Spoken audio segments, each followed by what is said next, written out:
our shopping list. Oh, what a mouth-watering smell. Paimon would know the aroma of biryani anywhere. Let's go get some. We can still add it to the list. Well, if it isn't the Traveler and Paimon. Wasn't expecting to see you here. Hello there. Oh, it's been quite a while. So you two are still hanging out together. Dehya, didn't you say last time that you were gonna head back to the desert? I said I was going to resign from being her bodyguard, not that our friendship was over. We're still the best of friends. The Homayanis also still post jobs from time to time. Their pay is always generous, so me and the other mercs never pass them up. I told Dehya to just stay at our place when she took one of those jobs a few days ago. My parents were delighted. They even said that it always felt like we were missing someone whenever Dehya wasn't around. That sounds like something they would say, all right. They're always so welcoming. Anyway, the job is already taken care of, so I was gonna head back to the brigade as soon as I finished a little shopping. But the master kept insisting, and I ended up staying for another day. You can stay for as many days as you want, Dehya. Father hasn't even gotten around to treating you to his best dishes yet. You know I'm not the kind of person to stay put in one place like that, my lady. Don't worry, though. There'll always be next time. But she said they'll treat you to the best dishes! I can't believe you can still refuse that! But wait. Didn't you say last time that you would take me on a trip to the desert? Why don't you just take me with you today, when you leave? There are so many places I still haven't visited yet.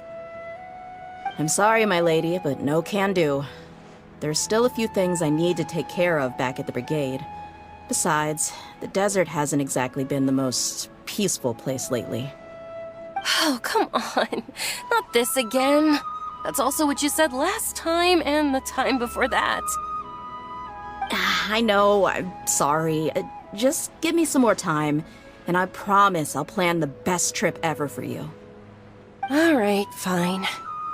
To be perfectly honest, it's not that I wanted to go, it's more like I feel like something is off about you lately.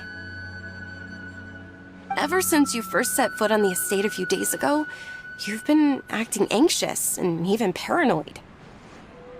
Have you been delaying our trip because you've run into some kind of trouble? Nah, are you kidding? You're worrying too much. Would you swear on that? Friends shouldn't lie to each other, you know. I wouldn't pry any further if you're willing to swear on what you just said. But if something really is bothering you, then just tell me. You know I'll help you however I can. Oh, looks like Dunyarzad was onto something. You're too perceptive, my lady. Seems I can't hide anything from you. I just thought that nothing good could come out of telling you about the messy happenings of mercenaries. Knowing too much only leads to more trouble. Mercenary life is a dog-eat-dog world where Mora reigns supreme. Everything operates on a completely different set of rules. That doesn't change anything about what I just said, though. We're still friends, and I can only support you if I understand what's bothering you. My lady, you're not gonna stop until you drag it out of me, are ya? All right, I'll share what I know. Let's go somewhere else first. This isn't exactly the best place for a discussion. Okay, let's talk here. Just try not to draw any extra attention. As you may already know, the Eremites have both a lot of mercenaries and a complex organizational structure. Many mercs are no different than me, just going around looking for jobs to earn some mora. My brigade is called the Blazing Beasts. We're not a large group, but every member is loyal and brave. However, not all Eremite brigades are like mine. Some are willing to cross all kinds of lines for the sake of mora. The most notorious is a faction known as Deshret's Relics. Deshret's Relics? Judging from the name, They must really look up to... Yep, you got it. I've heard that you've already crossed paths with Ain al-Akmar. They're one of the groups under the Relic's banner. Oh, you mean the group that tried to sell us the Divine Knowledge Capsule? Yeah, they weren't friendly at all. Deshret's Relics is composed of many smaller brigades like Ain al-Akmar. The Relic's headquarters issues orders to all brigades under his control. On any other day, I would want nothing to do with them. Unfortunately, though, the brigade that's stirring up trouble now is none other than Dakan al-Akmar. Dakan? I think it means beard or something. Believe me, it's a really stupid name. I found it insufferable for years. Anyway, the real issue is that Dakan al-Akmar is led by my father, Kusela. Say what now? I think I'm starting to understand your anxiety now. But what did they do? I won't go into details, my lady, but they've been involved in a lot of violent incidents. We're talking hundreds. Hundreds? Yep. The scenes tend to be quite gruesome, too. They strip the victims of all their valuables before murdering them. Not only have they targeted merchant caravans and ordinary citizens, but other mercenary brigades as well. That's beyond terrible. They won't even spare their own kind. I don't know how Deshret's Relic sees it. All I do know is that Dakan al-Akmar has become more and more aggressive over the last few years. If I don't do something about them, then even my brigade or the people of Aru village could become their next target. I just wish I knew what's driven him to do this. Yeah. How can your father do such terrible things? I don't know. People change. He's always been pretty pathetic. But at least in the past, there were still a few lines that he wouldn't cross. That's setting the bar pretty low. I mean, if he was even remotely decent, then why would I have to leave the brigade and cut all ties with him? He was loud and foolish, with no real sense of purpose. Instead of doing anything useful, he spent most of his time drinking and chasing after women. Of course, the other brigade members were just like him. Their ruckus would go on night after night. Sounds like a nightmare. What about your mother? Did she ever step in to stop them? Unfortunately, I never knew my mother.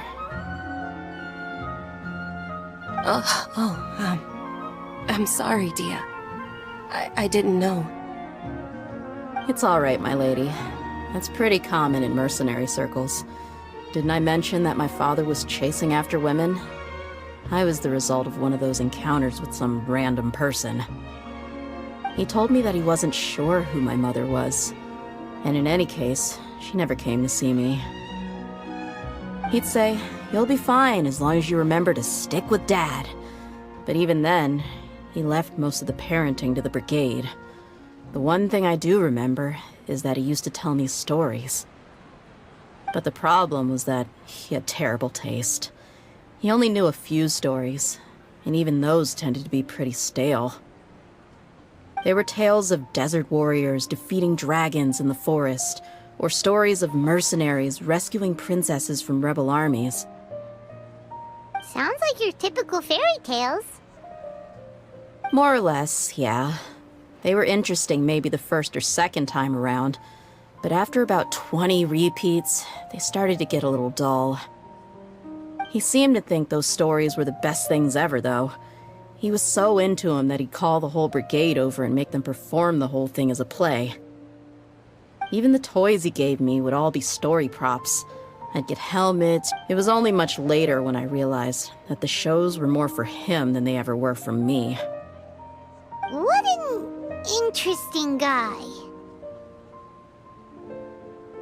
Yeah, I've always found him pretty childish, but that was something I could just shrug off. I had no reason to despise him. Until I grew up and learned the true face of Deshret's relics for myself. Looting, blackmail, violence, and fraud. They not only accepted such heinous acts, They would even openly boast about them. No one in the brigade was any kind of hero. Instead, my father and his cronies were more like the bad guys that needed to be taken down.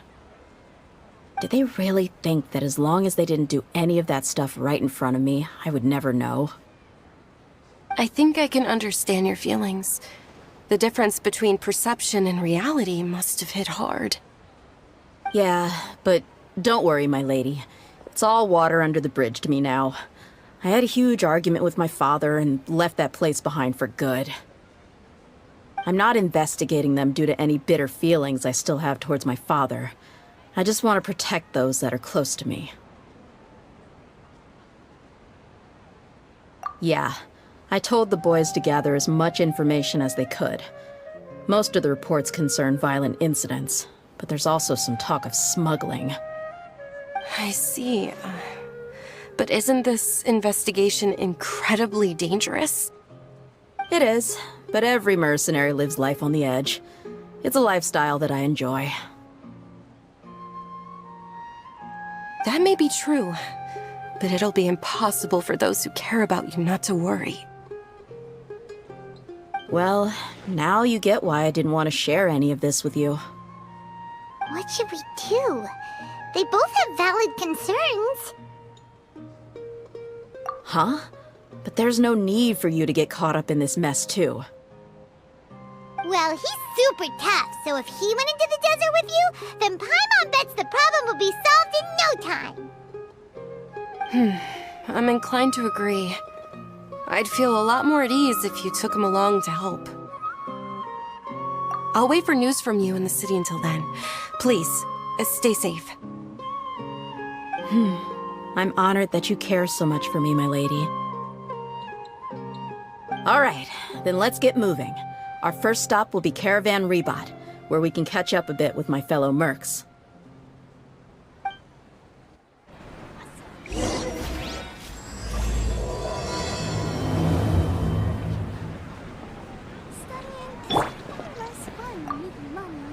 Please be careful. I'll stay in the city and wait for news from you. Just don't do anything reckless, all right?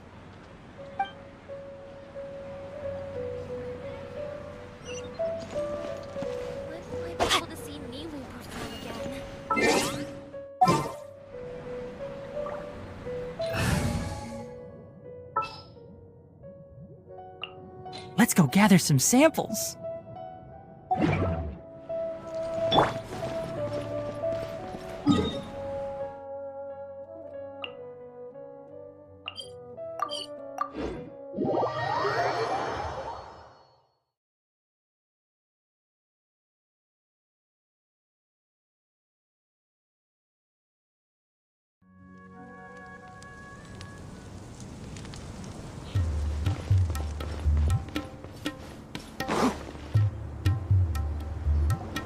Hey, Dehya, you're back.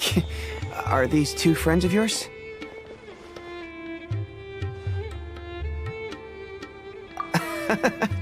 Likewise. There's no need to be so formal with us. We're a pretty casual crew. Anyway, since we've got a newcomer, let me fill you in on what the Khan al-Ahmar's been up to lately. They've become extremely aggressive. Apparently, even their own now have become acceptable targets. They even attack other relics brigades, just the same as any other mercenary brigade.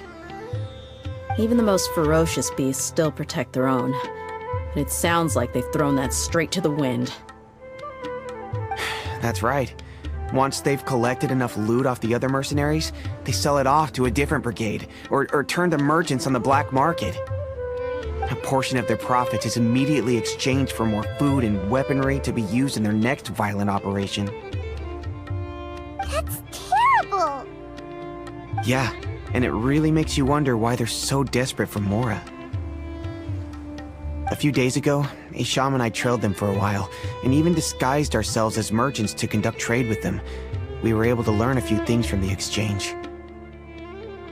Rather than saying they're out to plunder and hoard Mora, it'd probably be more accurate to say that they're experiencing an internal power struggle. Wait, a power struggle? You heard me right. The vast majority of their victims are mercenaries from the other brigades of Deshret's relics. If their only goal was Mora, they could have gone after anybody. The targeted nature of their attacks points to a power struggle between the different brigades within the relics. That's the only plausible explanation we have. Unfortunately, we weren't able to find out anything more specific. It seems they're also trying to keep things under wraps. Oh, one last thing we discovered was that over the past few years, as Dakan al-Ahmar became more and more active, Deshret's relics as a whole became a lot weaker. It sounds mighty strange to me too. Haroon, you can leave the rest of the investigation to us. Gotta say though, I didn't expect you to go on a whole undercover mission during the few days I was gone. Sounds like you were really putting your necks on the line, no? Nah, it was nothing. We're just as concerned about the situation as you are. The Khan al-Ahmar is your father's crew after all. What he said. Besides, Dehya, haven't you done more dangerous things than all of us combined? What we did is nothing compared to your experiences. Yeah. And while they went to talk with Dakan al-Ahmar, I took a look at the last camp they attacked. Any survivors of the attack were already long gone. There was nothing of value left in the camp. Ah, Hisham and Khalaf. You're here too. We rushed over as soon as we saw you come into Caravan Ribat. Although this new friend of yours looks a little green behind the ears, I'm sensing a special vibe from him. Now that we know you'll have a capable partner with you, we can also rest easy. Hey, what about Paimon? Feel anything special? Oh, you're also planning to tag along with them? Of course! Paimon is the traveler's most important guide. Wherever he goes, Paimon will follow. Oh. In that case, then you'd better take care of her too, Dehya.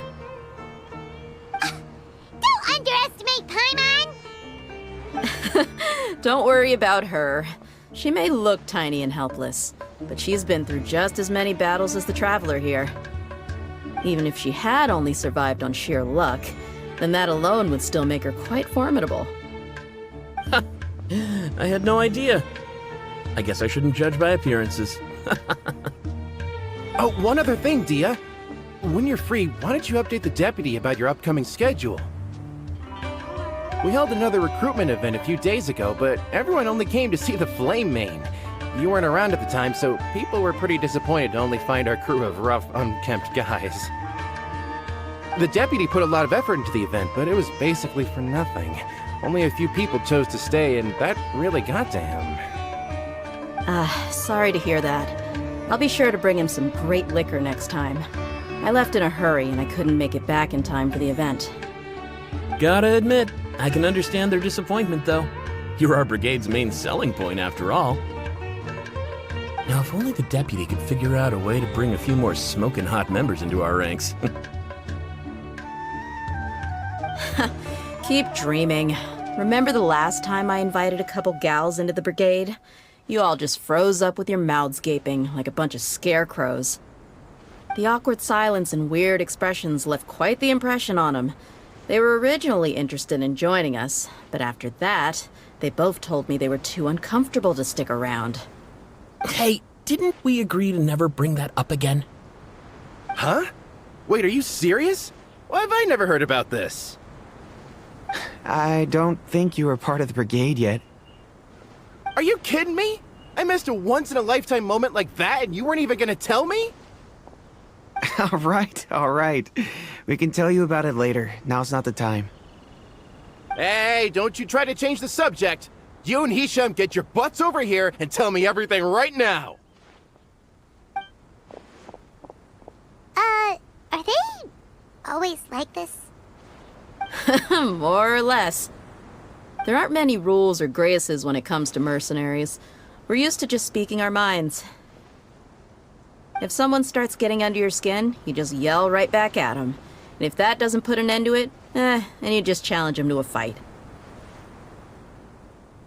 But we also don't tend to take many things too seriously. Being direct and getting it all out of your system as soon as things come up is better than keeping everything bottled up, never talking about it. That's also why I never spare their feelings when I talk to them. If I want to laugh, I'll laugh. If I'm angry, then I'll unload on them. It's hard to stop once you get used to it. Though, I can never do that when I'm with the Homayanis. Hey, knuckleheads! Can you at least tell me the rest of the intel before you go back to your bickering? Yeah, you hear her, Holloff? Told you we gotta focus on the investigation first. I drew up a map. Right here's the spot. There you'll find the merchant caravan responsible for getting rid of Khan al-Ahmar's looted goods. All you gotta do is wait and ambush them in the evening. They'll have no idea what hit them. Perfect. Thanks for that. Be sure to pass my regards to everyone else in the brigade as well. Will do. You stay safe, Dehya.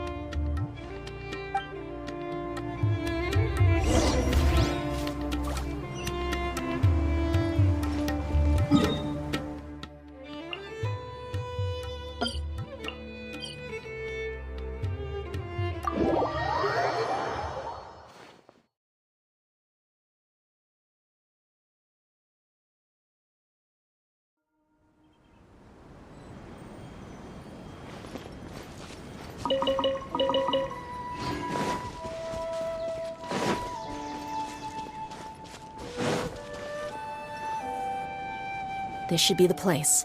Let's find a spot to hide and bide our time.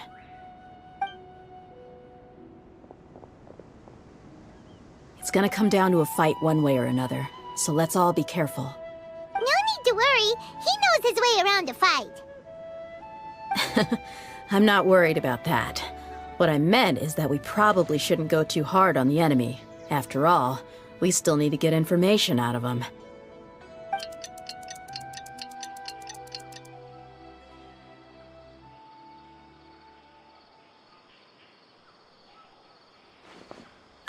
Here they come. You ready? Let's not give them a chance to react and end this quickly.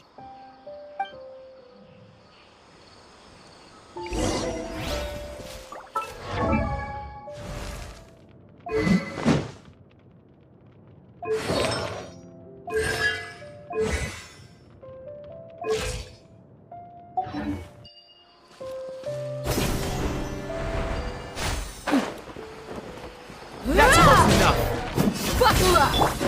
Shine down! Oh, the jungle!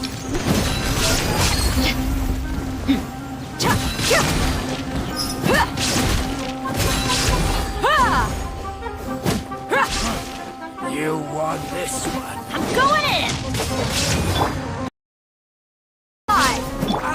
Illusion shattered!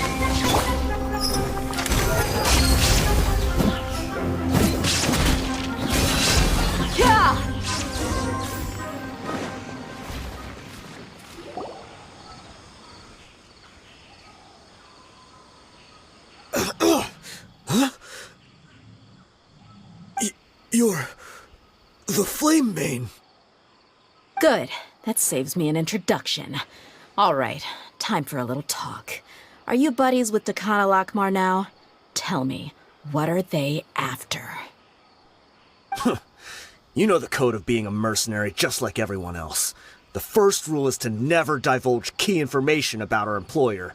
What makes you think I'd talk? That might have worked on an amateur, but I know you're just looking to protect your reputation. Think about it, though. What's your reputation worth if you won't have the other tools you need to succeed in this line of work? Tools like, I don't know, your limbs or eyes? You've got 5 seconds.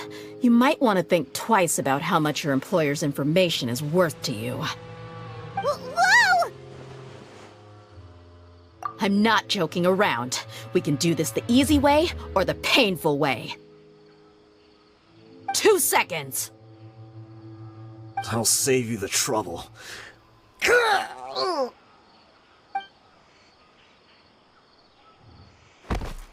Huh? Are you crazy? He tried to bite off his own tongue. Quick, search the area for any first aid supplies.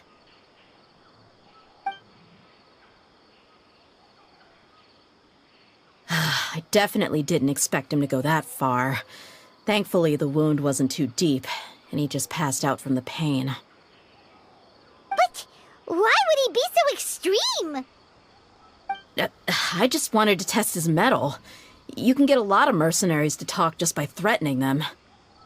I didn't expect him to be willing to go through so much pain just to deny us some intel. Well, he's out cold for now. We could wait for him to wake up, but maybe it's not a good idea to interrogate him any further. What should we do? Yeah, don't worry about it.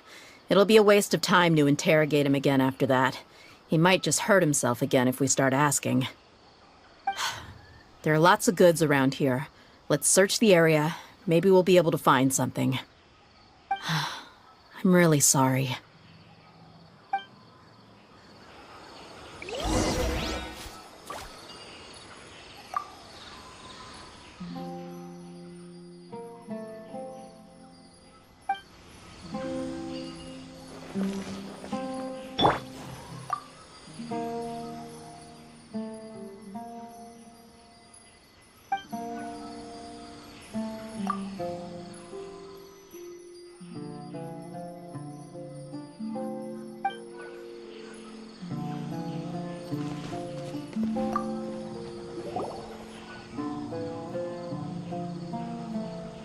We found a piece of paper with a bunch of names on it. Maybe it's a record of something. Let me take a look. If this really is a merchant caravan, they should have a record of their transactions. Yep. I see an entry for Dakhan al-Akhmar right here. Kusela, Idrisi, Bashar, and Takriti. All familiar names. Dakhan al-Akhmar has been trading for a hefty supply of food, weapons, and medicine. It seems that in the past, they used to receive some canned knowledge as well. This caravan is just one link in their logistics chain. Once in the rainforest, the caravan will exchange the looted goods for Mora, and the funds will then be passed to a specific person. That person will then pack the caravan full of necessary goods, which will then be brought right back to Dakhan al-Akhmar. Wait, why is there no Mora value recorded for the final transaction? No value? Yeah, every transaction before the last one was marked with an exact amount of Mora, but the final one, where they paid for everything to be brought back to the desert, was simply marked as delivered. Perhaps. But they couldn't have known how much they would make off selling the loot. Do they not care about profit margins at all? Anyway, the next part's the records of the goods themselves. There are a lot of entries. Everything was probably sourced from the rainforest. Huh? What's wrong? Shahzaman Homayani? Homayani? You mean Dunyarzad's family? Could it just be another family with the same last name? I'd be surprised to find someone with the exact same first and last name. Shahzaman Homayani is Dunyarzad's father, and the head of the Homayani family. Just what the heck is going on here? I'm sorry, you're right. I'll consider what we found and not jump to conclusions just yet. But what this piece of paper confirms is that the Homayani family has been providing goods to Dakhan al-Akhmar. What if the Homayanis have been kept in the dark and don't know they've been trading with Dakhan al-Akhmar? That's a possibility, but if that was the case, why is this caravan specifically named Shahzaman as their person of contact? They could have just as easily bought goods such as food and medicine directly from Caravan Ribat or Port Ormos.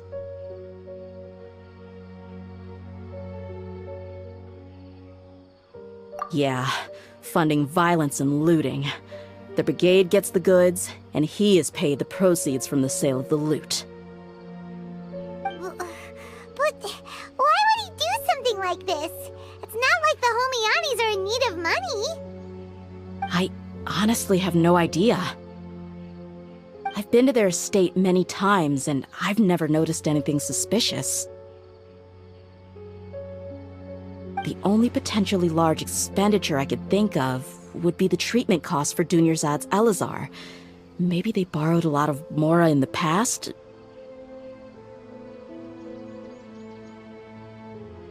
But that's still just a speculation. I don't think the Master would stoop so low to make Mora. You're probably right. I know my lady's personality, and she wouldn't deliberately keep something like this from us. But what should we do now? All we found is just another mystery.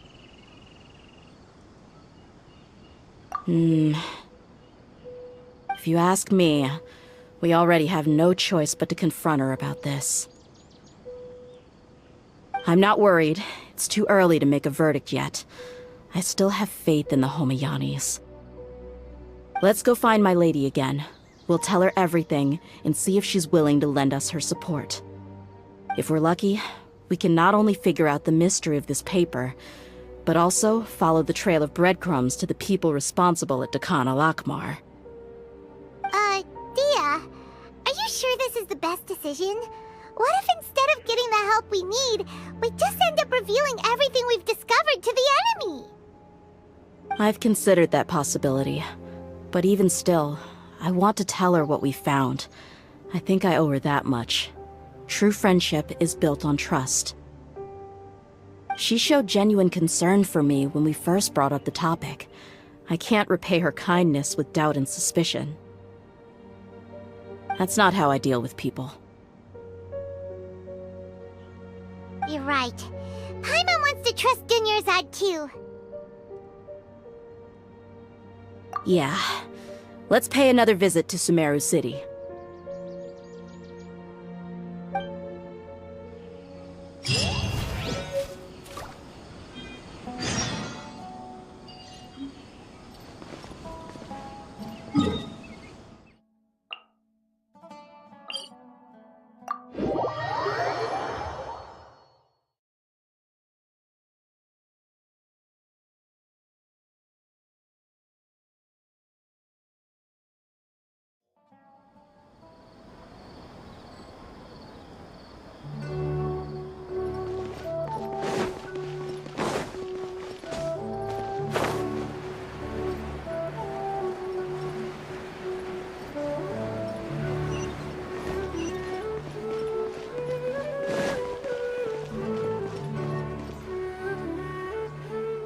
We're back, my lady.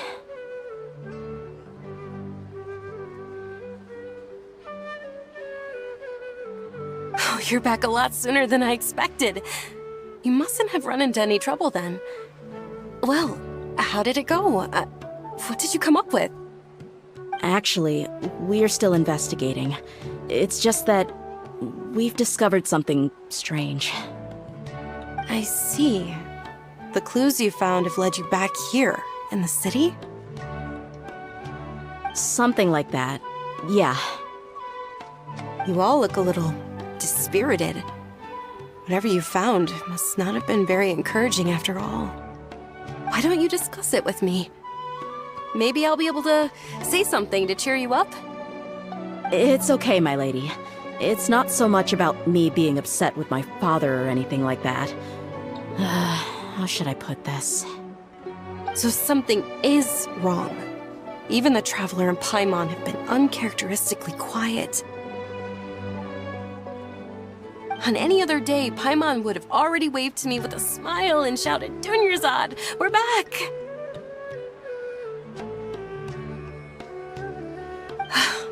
So tell me, what happened? Well? My lady, please prepare yourself for what we're going to tell you next. It concerns the Master. The Master? You mean my father? Okay, I understand. Don't worry about me. I'll listen as attentively as I can.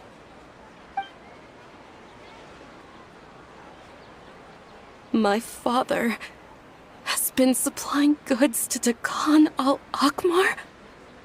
Yeah, it makes as little sense to us as it does to you. I've never doubted the Master's integrity, so I'm having a real hard time rationalizing how he could ever support an infamous brigade like them. Maybe he's not actually aware of the full story and just stumbled into the deal by accident. I can't help but agree with the Traveler. Huh? You mean you feel the same way, Dunyarzad? Thank you for sharing all this information with me. Since you've told me everything you know, I should also tell you about some doubts that I've been harboring for quite a while. In the past, I thought that my father hired a bodyguard for me so that I wouldn't run away and get lost. However, there are plenty of capable mercenaries in the Corps of 30. Why did my father go out of his way to hire Dehya? About that. Well, the Homayanis really needed bodyguards, so they reached out to the Blazing Beasts. Later, the Master told me that I was one of the best mercenaries he'd ever seen, and that I should stick around to become one of his bodyguards.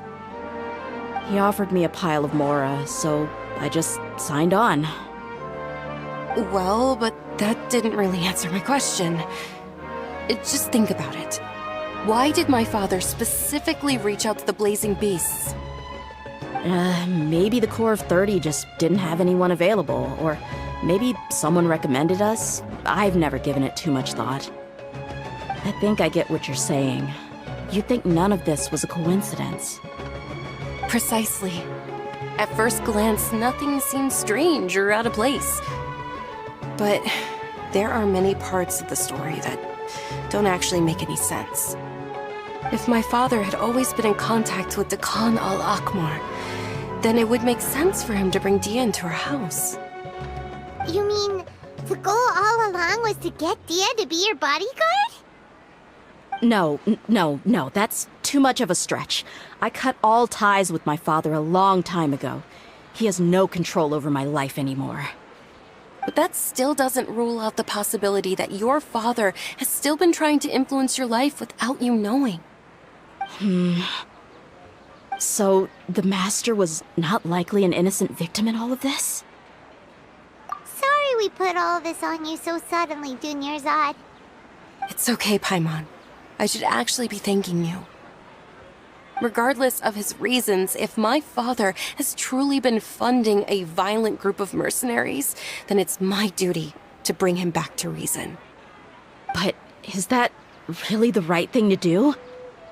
My father has committed many atrocities and deserves all the punishment that he has coming to him. I have zero. However, the Homayani family has treated me with nothing but generosity and kindness.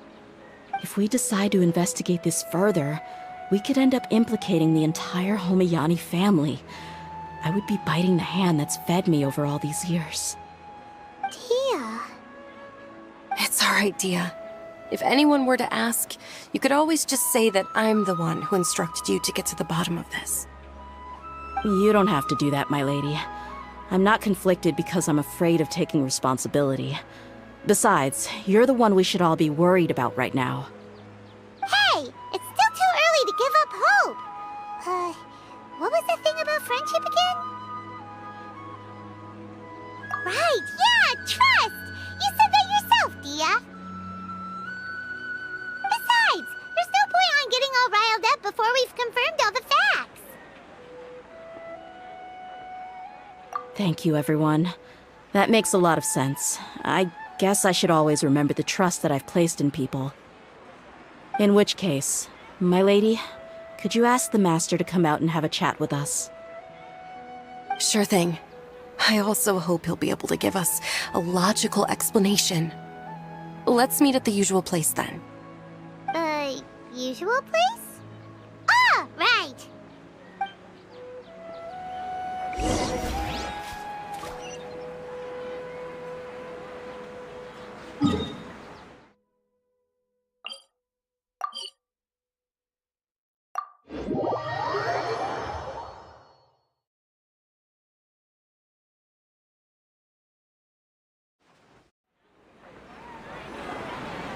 Thank you for coming, sir.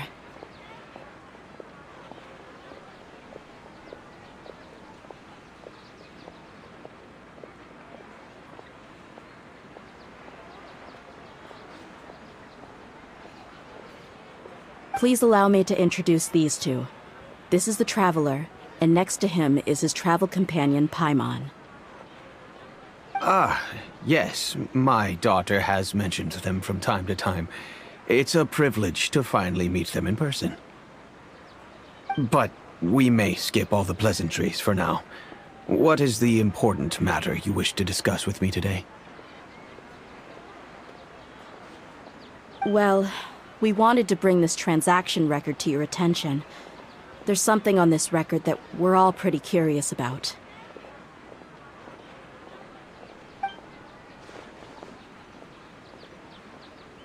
So, that's what you found? Huh. Seems like I can't keep everything from you much longer. If you wouldn't mind, we'd like an explanation. Well, it's a long and difficult story. And to be perfectly honest, I'm not sure if I'm doing the right thing. What I do know, though, Dehya, is that the truth will bring you no solace. If anything, it will likely cause you a great amount of anguish. Wait, me? Yes, I understand perfectly why you came to see me. And I am touched by your collective commitment to do the right thing. But knowledge always comes at a price.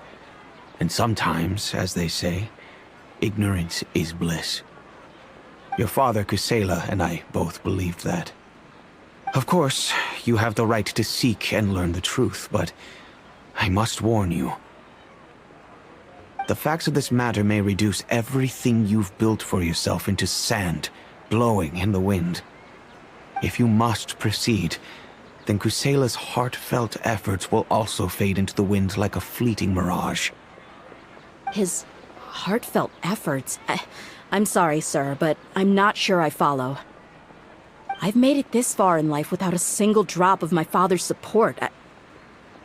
I have my own ideals and ways of looking at the world, as well as people and causes that I've chosen to cherish and fight for. None of these things have anything to do with him. I came here today to support you as the head of the Homayani family. No warning will change my stance on that.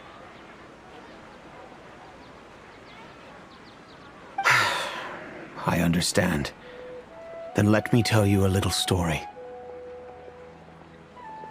Our family once needed to take a trip to the desert when Dunyarzad was just a baby. Along the way, we were attacked by bandits. They had superior numbers and quickly overpowered our bodyguards. When all seemed lost, a group of passerby Eremites lent us their support. Those Eremites were Kusela's brigade, Dekhan al-Ahmar. Kusela's men told me that the attackers were Eremite mercenaries, just like themselves. I was shocked. Why would Dekhan al-Ahmar go so far to save us and not spare the fellow Eremites? Kusela was grinning and walked over to play with baby Dunyarzad. She was startled by his unfamiliar face and nearly started crying. Really? I never knew. He said that he had no particular reason to help us. He just took pity on us because he had a daughter about the same age. We started talking about our children, and I sensed that he was a devoted father. To repay his kindness, I hired his brigade to help out at our estate for a time, and offered everyone generous remuneration. So, that's what happened. It was many years before I saw him again. I almost didn't recognize him the next time he came knocking on my door. The man I knew to be strong and healthy had been reduced to a shell of himself. He couldn't even walk anymore without his cane. So, what happened to him? He was perfectly fine when I left the brigade. I'm not too sure myself. The only thing that didn't change was his cheery disposition. He said there was absolutely nothing to worry about and that he had gotten into a fight. That was all. He then suddenly asked me if Dunyarzad, now that she had grown, would need a bodyguard of her own. at the time, Dunyarzad was going through a particularly severe bout of her Elazar. There was no need for her to have a bodyguard when she could barely leave the house. But he kept coming back to the topic. Come on, it never hurts to be safe. How do you know a bodyguard won't come in handy one day? I was completely lost at first, until he recommended the Blazing Beasts, and in particular, a mercenary named Dehya.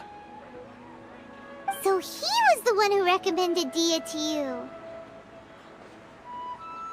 Indeed. He didn't say it out loud, but it was clear that he saw Deshret's relics as an evil group who would eventually corrupt every member in their ranks. He was already beyond redemption, but he hoped that he would be able to detach his daughter from the vicious world of mercenary life. If Dehya could stay in my house and keep working as a bodyguard, then gradually her affinity for the desert would decrease, and she'd be able to leave her previous life behind. And that's why you offered her such generous compensation? Yes, but not just because of that. From the moment that he asked me for that favor, I also began to see Dehya as my own daughter. And that's also why I tried to persuade you to stay when you asked for permission to leave. I was willing to spend however much it took. Kusela saved my daughter and I all those years ago in the desert. I could never refuse him entrusting his daughter to me. He was always like that, acting like he's oh so smart and self-righteous. Kusela said that he'd reimburse me for a portion of Dehya's fees. I refused to take any mora from him, but he'd always sent me funds anyway. Eventually, I just accepted them as a token of his gratitude. And that went on for a while until I received another letter from him a few years ago. The letter contained a request to help him buy food, weapons, medicine, and even explosive materials. Wait! Isn't that around the time that the Khan al-Ahmar started becoming more aggressive? That's right. When I started to hear some nasty rumors, I became wary. I wanted to meet him face to face to discuss things. But by then, he was no longer receptive to my requests to talk. If I had to guess, it's probably because he doesn't want to put Dehya at risk. That thought occurred to me as well. I figured that he probably came to me for help because he had nobody else to turn to. After some deliberation, I decided to send him some food and medicine. I turned down all his requests for explosives and weaponry. I am aware that even such a reduced gesture of support could lead to others coming to harm, but I could not simply reject his plea for help. In the end, it probably was the wrong decision. I plugged my ears to the rumors and just chose a solution that made me feel least guilty about myself. If you can, please tell me where he is now. None of the things he's doing right now make any sense if he's just trying to keep me from getting tangled up in his world. If all he wants to do is steer clear of me, then maybe he shouldn't have brought me into this world in the first place. Oh no. Dehya, please don't feel that way. I'm just angry because I can't wrap my head around any of his actions.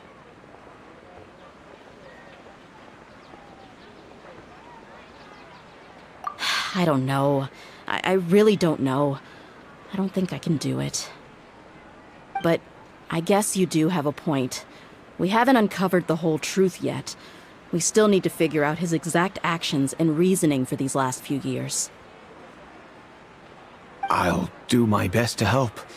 Of course, anything between the two of you would need to be resolved between you and him alone. I don't know Kusela's exact whereabouts. Outside of supplying his brigade with some goods, I tried my best to avoid getting involved any further with him. However, there's a man on the list named Jawed. He used to be a mercenary in the desert and is now a member of the Corps of 30. He's responsible for supplying weapons and liaising with the Dakan al-Akhmar's merchant caravan. I think he should know Kusela's whereabouts. I've heard that he likes to have a few drinks alone and enjoy the cool wind at night outside the tavern. Maybe you'll be able to find him there. Understood. Thank you, sir. Then I guess this is bye for now, unless... I'll stay and be with my father here. To be honest, I'm still a little dazed and haven't finished processing everything quite yet.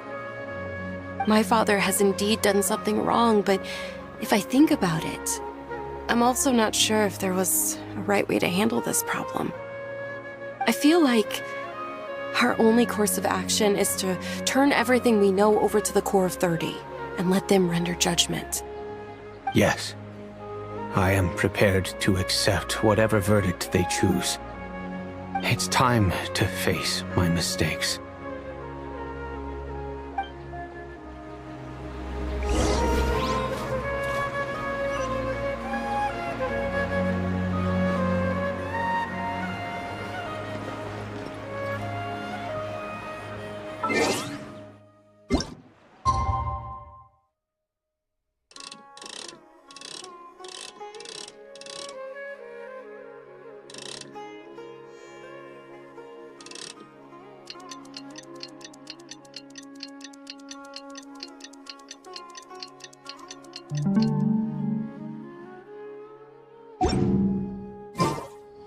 Don't be afraid to make mistakes. It's all part of the learning process.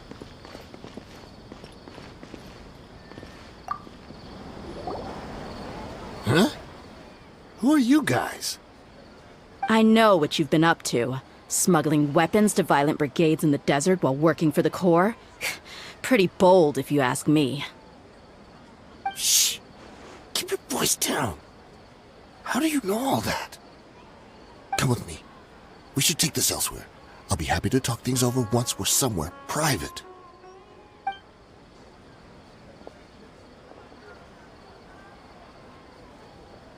This place should do. Alright, back to my question. How did you all know about me? Don't worry about that for now. You know what kind of punishment you'll face once we report you to the Corps, I assume. Wait, there's no need to jump the gun. Let's talk this out. What are your terms? So what's in it for you anyway, Mora? Well, I was a little tight on money at the time, and Kusela took good care of me in the past. I weighed it in my mind, and I couldn't find a reason to turn the opportunity down. I wouldn't only be helping my benefactor, but I could also make some quick Mora. Let me tell you how it is. We're investigating Dakan al-Akhmar, and we're gonna put an end to their operations.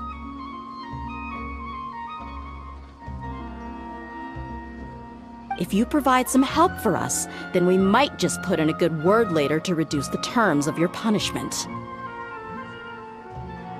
Hey, why don't we discuss this a little first? Listen, I made quite a bit of Mora from my last run. Just give me a number, and I'm sure we can... Shut it. My patience is running out. You should know when a mercenary is after something other than money. All right, sheesh. But you gotta promise you'll put in some nice words for me later. They're always on the move. Here's the spot they were at the last time I made my delivery to the desert. Feel free to go have a look. I'm just telling you though, it's not on me if they're not there anymore. Sure. And then you can forget about any nice words from us. Hey, come on. Now you're just being unreasonable. Really? And how do I know you're not leading us straight into a trap? Don't forget, you're the one with no bargaining chips. All right, I get it. Why don't you go take a look, and if they're not there anymore, I'll try to figure out something else for y'all. Now that's more like it. Let's move. And as for you, try to stick around the city until we get back. You don't want us to call the folks from the Corps and have them drag you back to the city.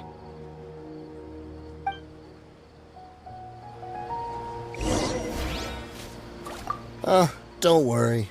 I'm not going anywhere.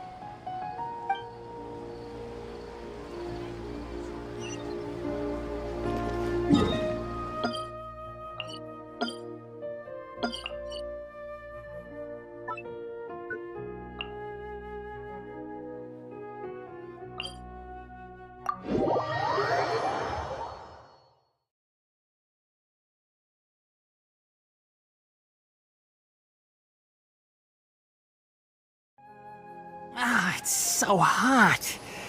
Even a mist flower would melt in this heat. Now that I think about it, it wouldn't. But you'll get what I mean. Oh.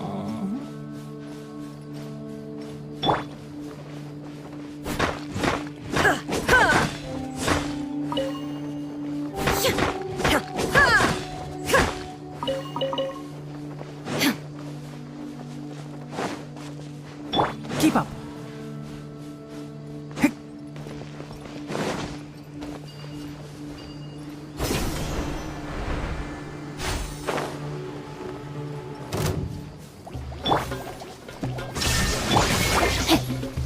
Rain outlines your fate.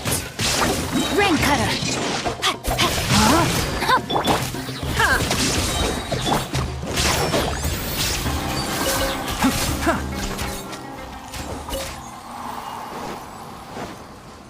That's close enough. Ha! Enshroud! Let's nip that in the butt.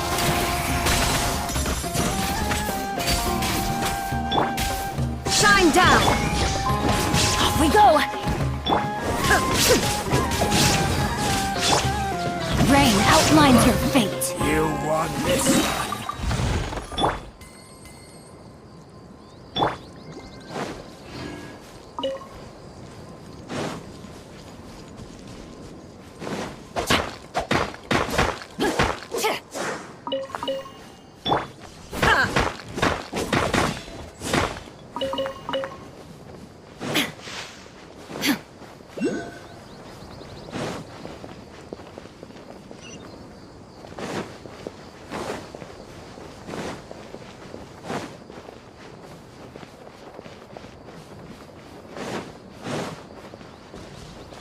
Illusion shattered. Let me leave you a verse. No, my sword. Take that! Now you shall perish.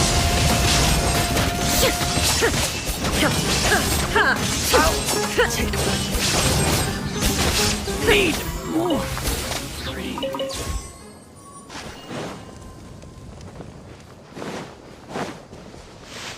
That's close enough. Shine down.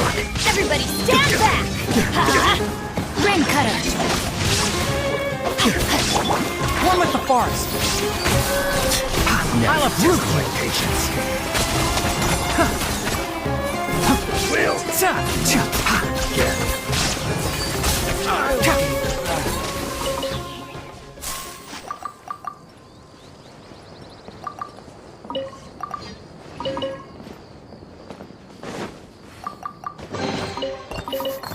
Smells like something good is inside.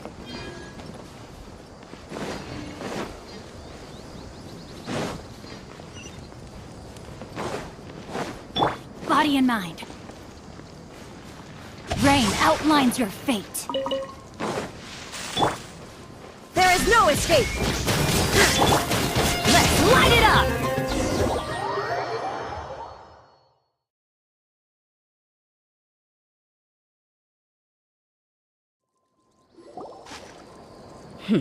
Seems like we're in luck. That should be their camp right up ahead. Let's go. We'll finally get to the bottom of this ourselves. I'm here to see Kusela. Tell him to get out here. Dehya, why are you here?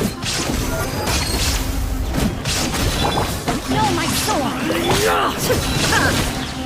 There is no escape! Let me leave you a verse. Torn to oblivion!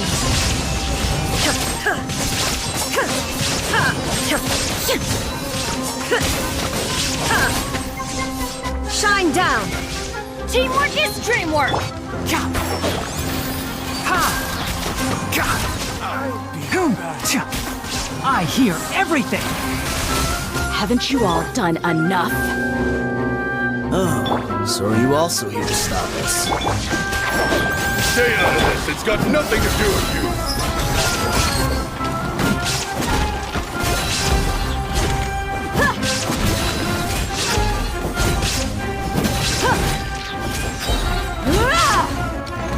You asked for it.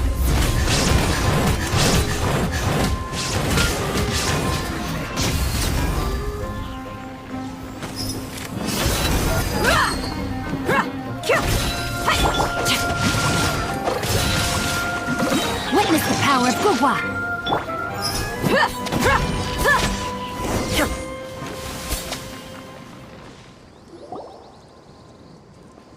Oh, she's so strong. Enough fighting. We all know each other, and I don't want to take things too far. Just bring Kusela to me. There's no use hiding him anymore. Did you understand a single word I just said? Or do I need to bash your skull in some more? All right, everyone, let's all just calm down for a second. Dehya, the boss can't come out and see you anymore. He died a long time ago. What? Seems like you've been out of the loop for a while. Guess that's for the best, though. At least, that's what the old man wanted. When did he die? What happened to him? A few years ago, Kusela broke up Dakan al-Ahmar and went to the Deshret's Relics headquarters by himself. So is that when you guys started acting up? We would prefer to call it taking revenge. Every last person in Deshret's Relics must pay in blood for what they did. Let me start from the beginning. Dehya, do you know how the head of the Relics maintained order internally? Overwhelming strength and unquestionable authority? Those were a part of it, yes.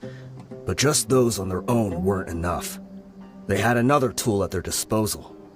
They called it a person's record. Regardless of whether they joined by their own will or were coerced, every person in Deshret's Relics were forced to leave a record of themselves at headquarters. Whether it be their deepest sin, some unforgivable act, or their most immoral exploit, the record served both as a symbol of loyalty and the perfect material for blackmail. That's precisely it. Every one of us have a record. Me, Bashar, Tikriti, and all the boys who grew up with Dehya and ended up joining our ranks. But you, Dehya, you were never asked to provide a record, were you? I never even knew this was a requirement. You were probably the only person in all of Deshret's Relics who didn't know about it. Ever since you were born, Boss had been trying to shield you from this organization's sinister rules. Not only that, but he also banned all of us from committing any nefarious acts. He said he'd take care of the dues we had to pay regularly to headquarters. But in the end, he was just an ordinary person. What could he do? He was forced to go to headquarters again and again to account for missed dues and incomplete records. He'd come up with all kinds of excuses and get beaten up as a result. We all knew he was doing that for you. He wanted to get you out of this world, no matter what it took. And that's why he became a shell of himself and couldn't walk without a cane. Wait, but that doesn't make any sense. I didn't know about any of this, and I'd never seen him get injured or beaten. Because you were too young at the time. How would you ever tell between wounds from a beating and wounds from battle? When you left home after that final argument with him, he seemed to age by a decade overnight. Even his hair went gray. So, even the blazing beasts were... Yep. It was all his doing. Had he not arranged them to come to you, you probably would have been reduced to a pulp before you ever left the desert. A few years ago, Boss said he needed to make another trip to headquarters. He was already pretty weak then, and we all assumed he was going to get beaten again. I suggested that he hand the role of leadership over to me, but he said there was no longer any need, since the Khan al-Ahmar would soon be no more. His words made no sense to me, but that night, we heard that a massive fire tore through headquarters and razed everyone's records to ash. Everyone gained their freedom that night. Many members fled, not just from our ranks, but from the other brigades as well. But how could we leave with a clear conscience? All of us who knew exactly what had happened. The boss can't have just died for nothing. Those heartless jerks at headquarters took him from us.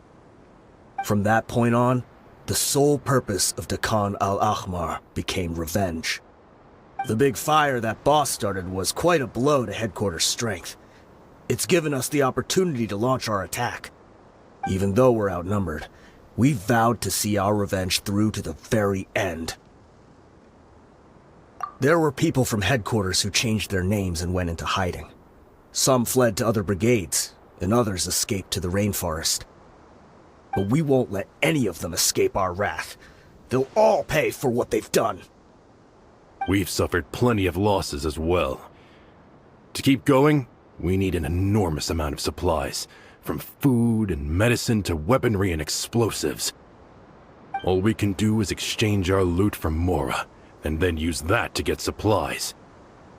We forged Boss's handwriting and sent out many letters to his former friends. Thankfully, many people were willing to come to our aid.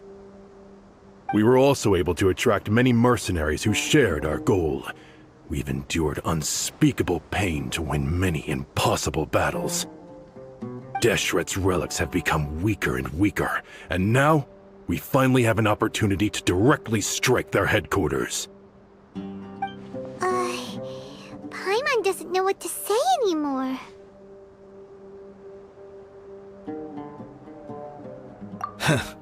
We do know right from wrong, but we were sinners from the very beginning. We do not deserve the freedom that the boss won for us with his life. Boss always loved his old-fashioned hero stories. Those tales about sacrificing yourself to save the world. We used to always laugh at him for it, but in the end, he really went and lived those stories out himself. As for me, I never considered myself a hero. We're all the lowest of the low. We have no right to even imagine such an existence. But maybe those hero stories he liked foreshadowed everything that was to come. The spirit of the hero touched all those he had saved, and more people joined his cause. Maybe we were all just acting along with the play in the beginning. But as we acted the parts and recited the lines, we were drawn in. And now, we want to see the story through to the end. I'm sorry, Dehya. I know you always found us insufferable ever since you were young. Just think of this as a madman ranting. I'll go with you. Huh? Dehya? You wanna go with them? I grew up with these guys, and I know they're not bad people. It's just that some situations get so bad that it's difficult to tell good from evil. All I know is that Deshret's relics must be destroyed. Furthermore, I want to go see the place for myself. I want to know if my father is still there. I know you don't want to get involved in this, so there's no need for you to tag along. I can do this on my own. Yeah, Paimon feels like we'd only regret it if we don't see this through to the end. Thank you. We'll be a lot stronger together with you. I bet Boss would lose his mind if he ever knew you'd join us at the very last moment like this. Considering all the losses and injuries we sustained, we can't afford to turn down someone as powerful as you. He can think whatever he wants. But the fact is, I owe him this much.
Is this the entrance?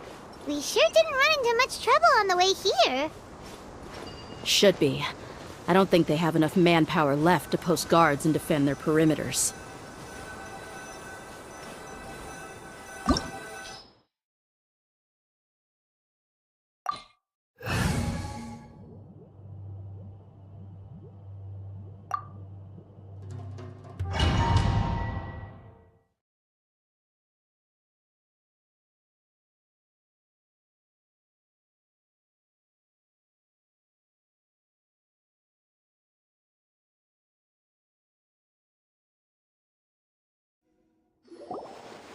Wow.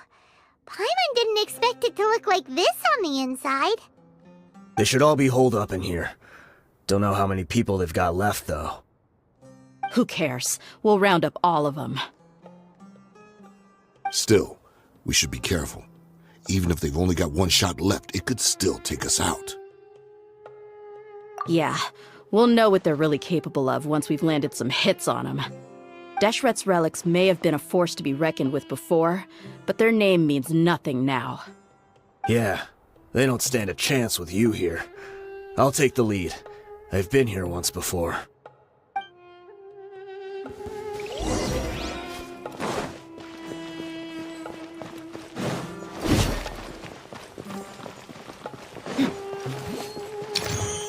Happy to oblige. You are not welcome here. Goodbye. Hi. I'm going in.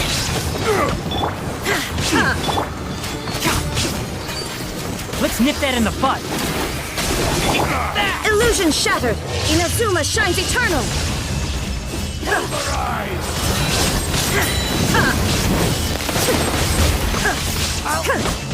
Everybody stand back. Let me weave you a verse. Rain outlines your fate. Huh? New punching. Shine down. Let's get it on. Gloves off.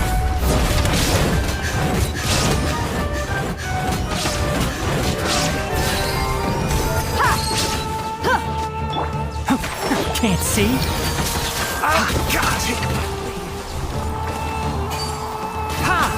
I'll uproot you.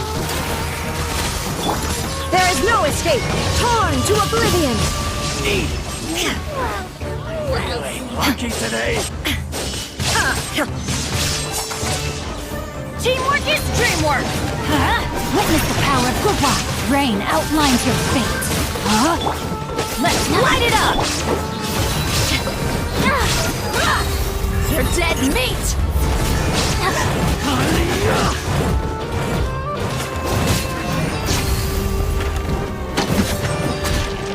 No more tricks up your sleeve. Rain cutter. Everybody stand back. Enshroud.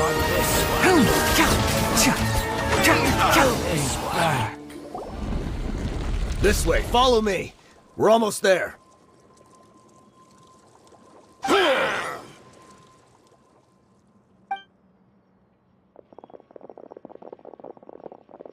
Wait!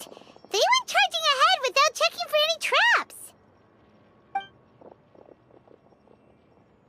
Hey, you guys okay? It seems like we just got trapped in here. Don't think we triggered anything else. Watch out, the enemy's coming from ahead. Well, now that things have come to this, seems we'll have to fight our way through. Don't worry about us. We knew something like this could happen. Go and take a look around. There could still be another way through. Let's go! We can't let the boss down! Let's check if there's another way! The sooner we can make it through to help them, the better. Let's see. I think I see a way through over there, but it's being blocked by something. Let's try our luck with that mechanism. Okay, let's go!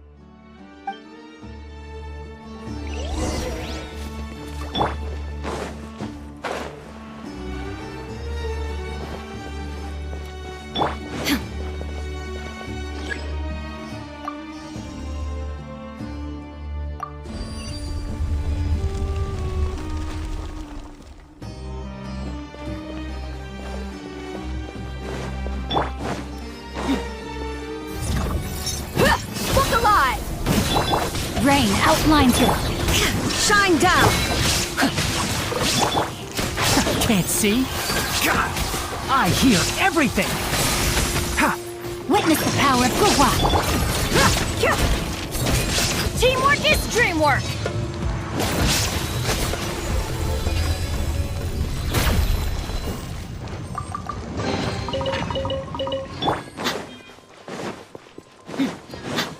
Another mechanism like the one before, but this one's being blocked off in the middle. We just need to adjust it a little.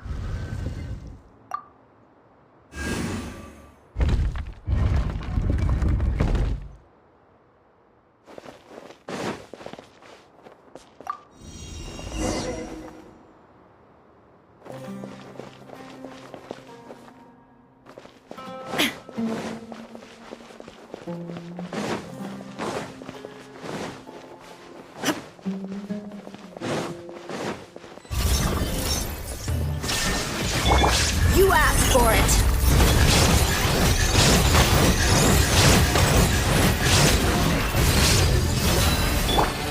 Illusion shattered! Rain outlines your fate. Let me lead you. I'm going in! Inazuma shines eternal!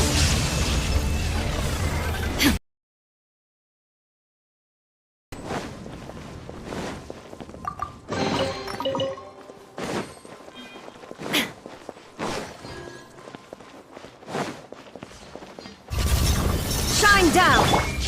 Let's get it on! I'll uproot you!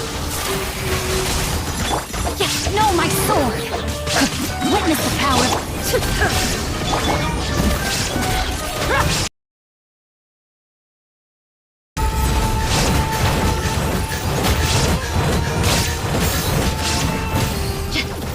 Look alive! Teamwork is dreamwork! Time to act.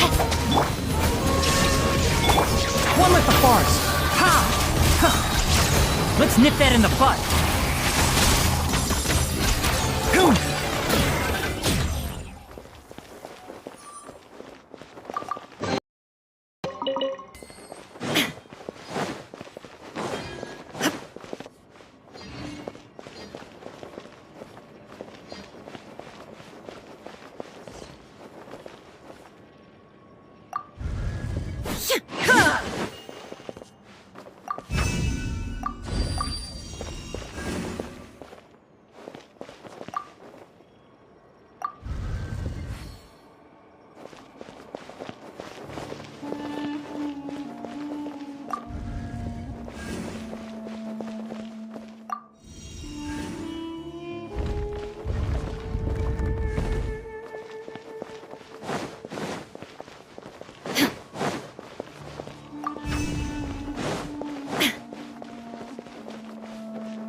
I wasn't expecting anyone to make it through from the other side.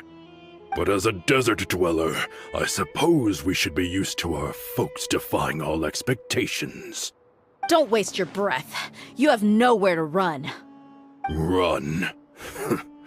Had I wanted to run, I would have fled 1,000 times already. I witnessed the golden age of Deshret's relics. Even if I could leave this place behind, all that awaits me now are endless days of humiliation and ruin. Even now, my brothers and I still believe in one thing. The greatest should never live to remember their fall. So you want to go out in a blaze of glory? Let us draw our weapons!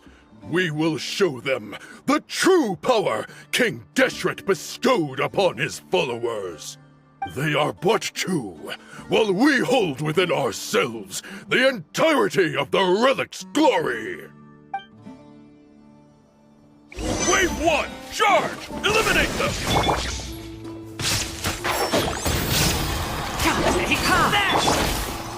Buckle up! Hi! Rain outlines your fate. Let me weave you a verse. I'm going in! You asked for it.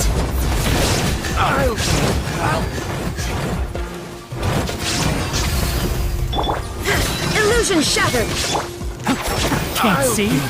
Don't think that you won. We're just getting started.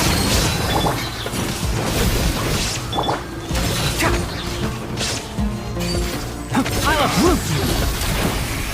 Keep up. Everybody stand back! Gloves off! Now you're testing my patience. Rain cutter! Ignore my sword! Let's light it up! I'm going in! There is no escape! One with the force. You are not. King Genshin will not abandon any one of his followers. Now you shall perish! Now you're testing my patience. Let me weave you a verse. Everybody stand back!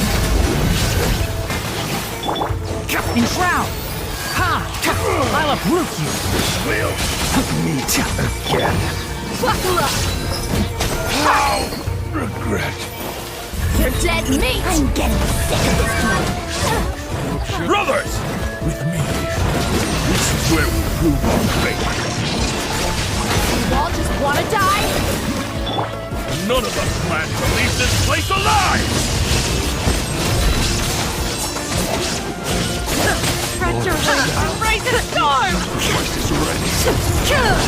Illusion shattered! Teamwork is dreamwork! Where do you think you are? One with the forest. Rain cutter! Rain outlines your... Let's nip that in the butt. Can't see.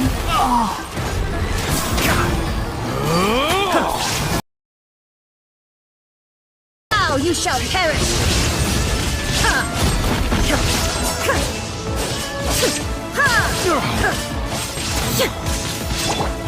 Look alive! Enshroud! I'll uproot you. Golden slumber. The commander has finally fallen. But they're still coming at us! This place is like a gladiator's ring. They just keep coming no matter how many we beat! Yes! Keep fighting! There's no need to fear, and no need to back down! This is our last stand! When the next wave comes, try to draw away their attacks. I'm going to see if I can take out that high platform.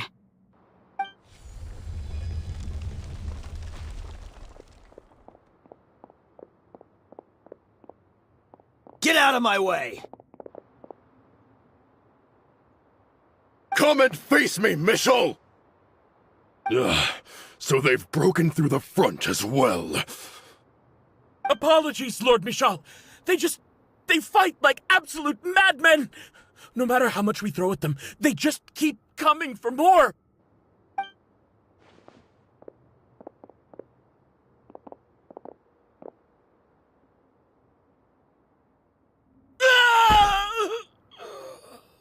So, it would seem like this is the end. Time to pay for everything you've done, Michel. You think I would give you that opportunity? I will be buried in the sand alongside all the rest of our fading glory. Hey, wait!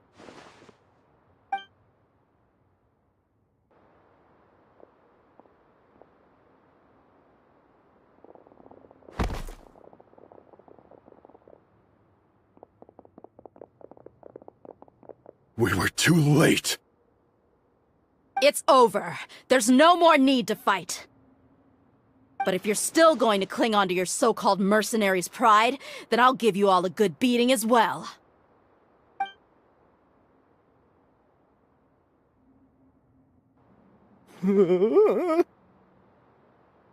Hey, Dehya! I found the mechanism. I'll get you all back up here right away.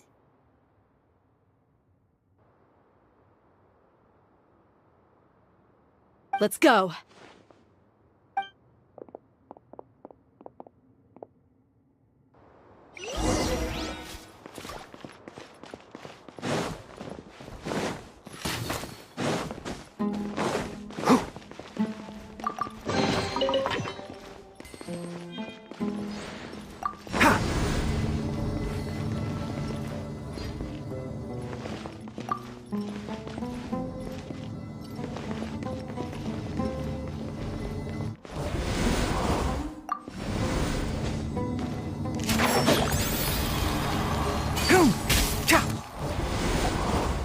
Who are you filthy rats? And why are you always pestering us?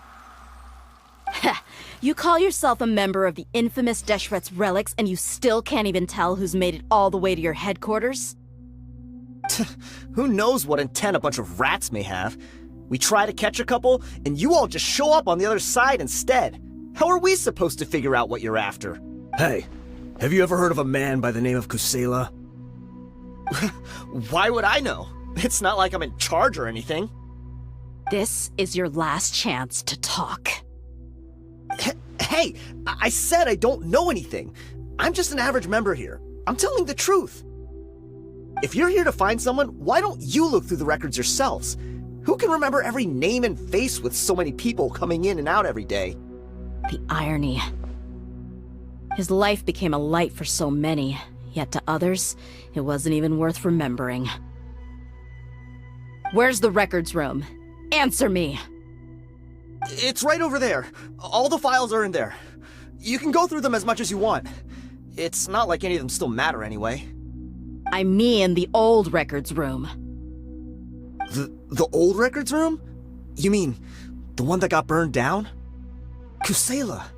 Ah, yeah, I remember him now. The guy who could hardly walk. Watch your mouth. That's our boss you're talking about. He was definitely faking it. We all let our guard down as soon as we saw him come hobbling in. But in the short time it supposedly took him to take a dump, he'd already gotten away and started a fire in the records room. He couldn't have possibly outrun us if he wasn't a fraud. And after that, Deshret's relics fell into complete disarray. Stop wasting our time. Every one of us here is perfectly aware of what he had done. Tell me, where is the old records room? It's just over there. Go see it for yourself if it means that much to you.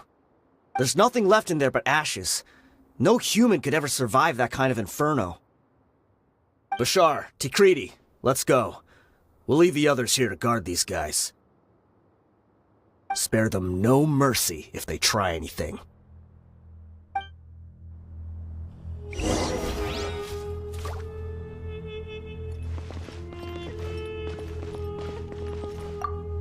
I've already told you everything I know. Can't you just leave me alone?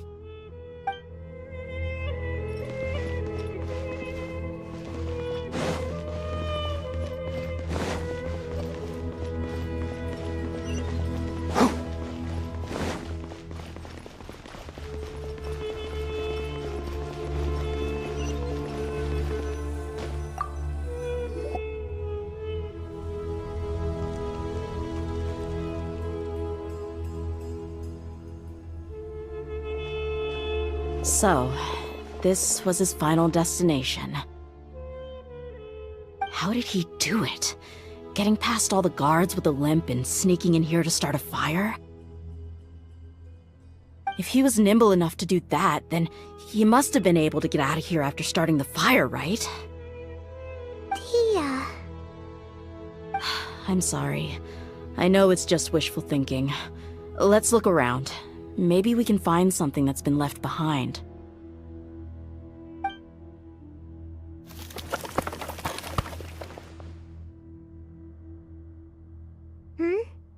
Is this a cane? It must be the one that Dehya's father used. Kusela. Thanks for everything, boss. We're fortunate to somehow find that cane after that fire. Let's split up and look around some more. What if something else has been left behind? But what else could survive a fire like that? Huh?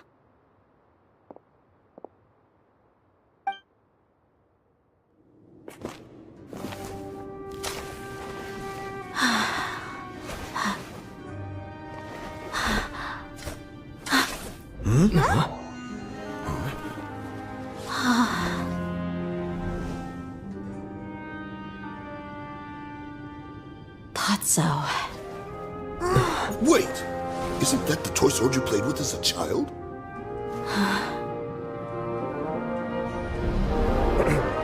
The dragon is no more, for Princess Dehya has slain it. Its head now hangs above the city gates. Her bravery has brought eternal peace and prosperity to us all. Dehya, come on. This is the most important line. You can do it. But Dehya, you defeated the dragon. Everyone's waiting for your speech. Still too shy, huh? All right, I'll do it. I hereby proclaim our victory. Evil shall plague us no more.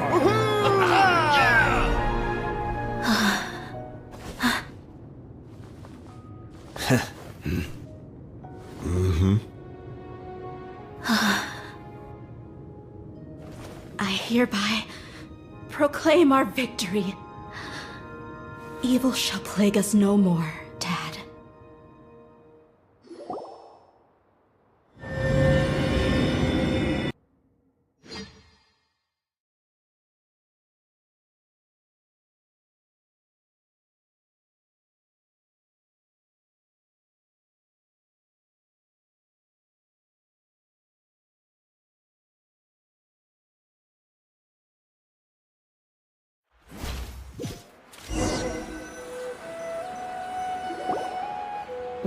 What's this?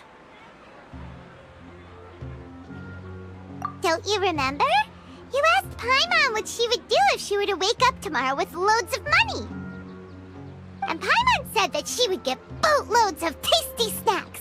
You looked super confused at the time, but said it was an adorable thing to say. These opportunities don't come by often. So today, Paimon's gonna treat you to a special crash course on Paimon's life philosophy.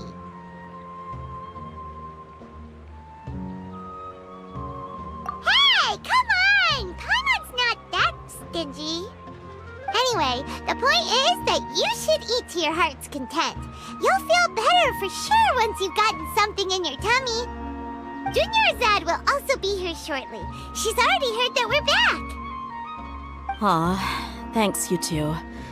Honestly, this is very unlike me. I just had a lot on my mind on our way back, so I didn't know what to say.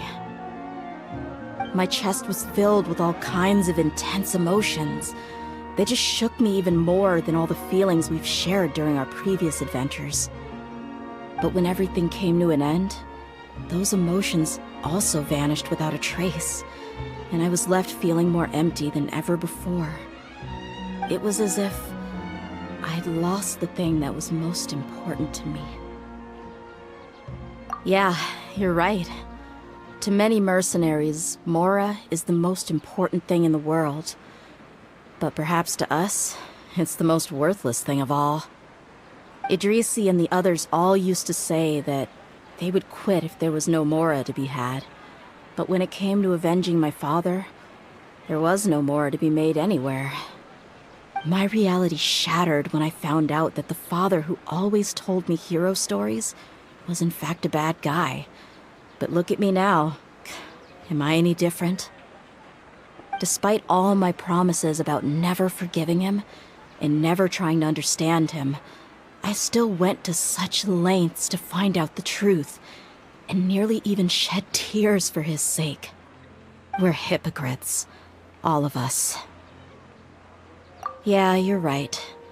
It's just a pity that we often only recognize our true feelings after it's already too late. You're back! Are all of you all right?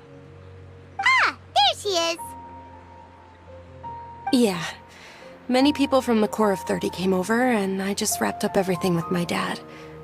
All I can do now is wait for their verdict. Huh? Dehya, you're looking quite down again. Paimon will explain. A lot happened while we were gone.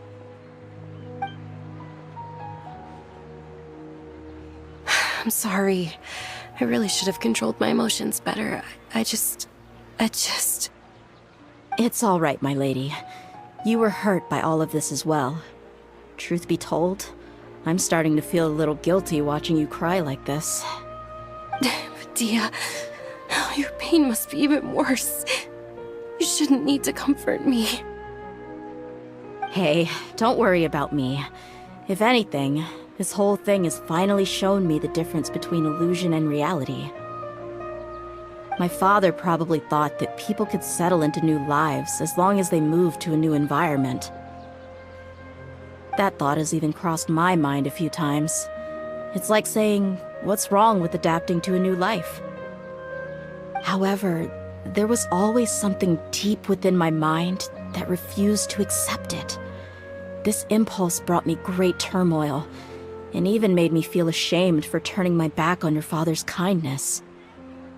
But now that I consider it again, it all makes sense.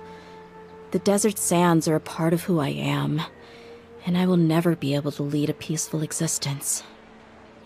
I understand how you feel. That doesn't mean I won't be making any changes to my life, though. As an example, I'm now thinking about taking on some small odd jobs. It's just like Idrisi said. I also want to catch up to my father and become a character in his play. Even if the ending of the story may be childish and ridiculous, it won't really matter. Isn't that neat, though? Oh, you'll be a whole new kind of mercenary, one that's not out for Mora. Why don't we go for a change of scenery once we finish eating? What about stopping by the Grand Bazaar again? Right. You said you wanted to get a rug for your family. We'll come along too. I can't thank you enough for taking care of me this entire time.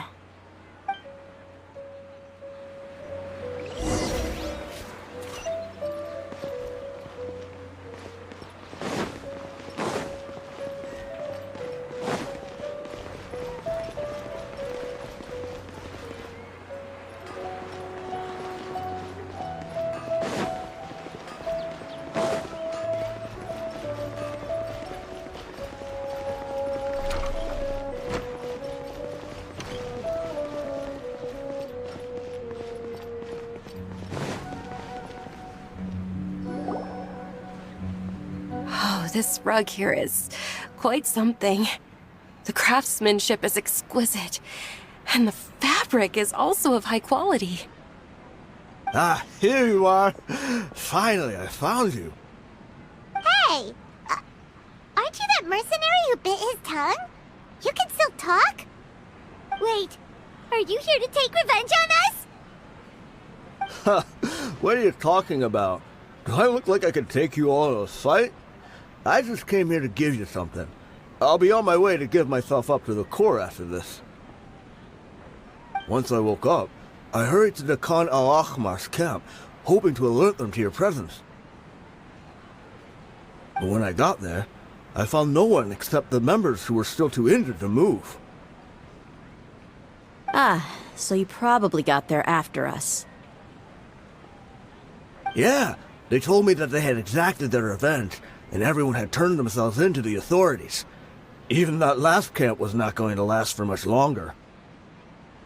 I had joined the cause to repay an old favor from Kusela.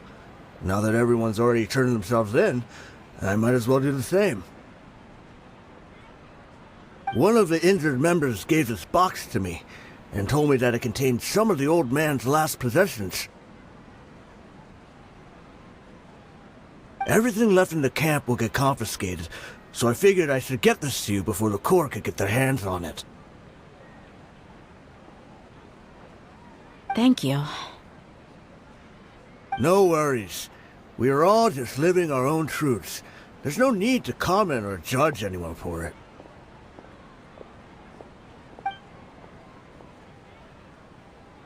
So this box contains everything that Dia's father left behind. Huh. It feels lighter than expected. Well, back in the day, the first thing he did with any Mora was spend it on things like drinks and meat. But let's see what's inside. What's this? It's just a bunch of junk. Ugh, it kinda stinks. Perhaps it's just been left unopened for too long. A handwritten copy of a storybook. The paper's already yellowed, and it looks like it's about to fall apart. It was against the Academia's rules to possess books for personal use. If he was going to break that rule, he could have at least copied something useful. That probably means this was really important to him. And here are a few bags of children's snacks. The packaging's completely deteriorated. Maybe that's where the smell was coming from. Did he get those for you? Yeah, but here's the thing, though. Even when I was a child, I was never a fan of these kinds of snacks. He'd always say that he got them for me, but in the end, he always ate more than I ever did. Who even leaves snacks in a box like this anyway? Isn't that just common sense? Forget it. Let me see what else is in here. A razor, some buttons, some round iron tiles, a wooden toy puppet, a wool scarf, which from the looks of it probably belonged to a woman, and a hair clip? Why are these things here? I'm suddenly feeling a little scared. I'm sorry, my lady, but this is just the kind of man he was. He probably saw this box as some kind of personal trash heap and dumped any and everything in there. 2 empty liquor bottles. Tell me, you guys, are these the kinds of things that a normal person would leave behind? Huh? There's something in the bottle! Oh, you're right. All right, I got it out. It seems to be a piece of paper with some writing on it. The bottom part's all damaged from moisture, though. Let's hope the writing didn't smudge. I was suddenly seized with an urge to write a letter after finishing this bottle. I just folded it up and left it in the bottle, though. If I end up forgetting about it, it won't really matter. To Dehya. It's a letter for me? It's all right. I'll just read it out. If he went to the trouble of writing a letter, there must have been some important things that he wanted to say. Or at least record down. My condition's becoming worse and worse. Can't even walk without a cane anymore, much less go out and have fun. Guess I don't have many days left. If you're reading this letter, then I suppose I'm already long gone. You were adorable as a baby. Everyone loved you. And regardless of whether you were crying or laughing, everyone enjoyed having you in the group. But once you grew a bit older, you were no longer nearly as happy or cute. It's probably Idrisi's fault. He was never up to any good. Can you believe this guy? He can point the finger at himself. Anyway, back to the point. To summarize, I'm writing this so you would know not to feel sad for me, even if you end up finding out the truth.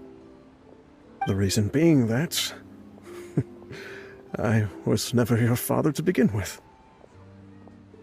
Wait, what? Surely, he must be joking, right? I don't know. I was quite formidable when I was young, and 100 times cooler than some so-called flame main. Really felt like the whole world was under my feet. With just a teeny tiny bit of effort, I felt I could rule over the entire desert. But as fate would have it, I went out into the desert for a drink one day, and discovered a baby in the sands. It was you. You were just lying there, small and helpless. You were so tiny that if the wind blew for just a little while longer, you would have been buried forever. But your cries were so loud they made my head hurt. Now that I think of it, you really were a bundle of energy. Sounds like he's serious. I told Idrisi and the others that I had slipped up with a woman while out and about. None of them even doubted me. I'm sorry that I had to lie to them for so long, but I really had no other choice. I was their most esteemed leader, after all. It's not like I could just tell them that I suddenly wanted to play at being a father. At this rate, I'll puke up all the liquor I just drank from this bottle. Anyway, Dehya, you possess the kind of freedom and kindness that we could only dream of. As far as how you should live your life, that'll be up to you to decide.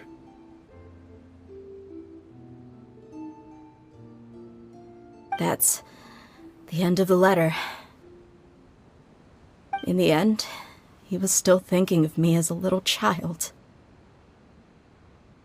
I suppose, or I would have suffocated under the sand a long time ago. He was a good father to you. The fact that he wasn't a blood relative doesn't change that. Yeah. It's just a pity that we had to learn the truth of everything like this.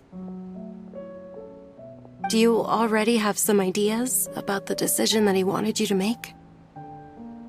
I do. If he first found me alone in the sands, then I want to try my hand at finding the person who abandoned me.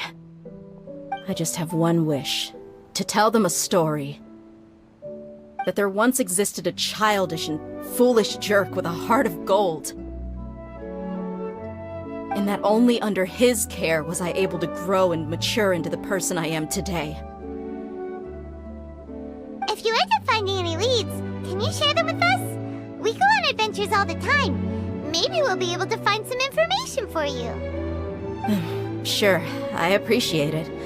I wasn't expecting you to be so enthusiastic.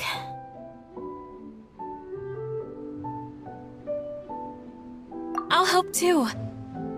Thank you. All of you. Thank you so much.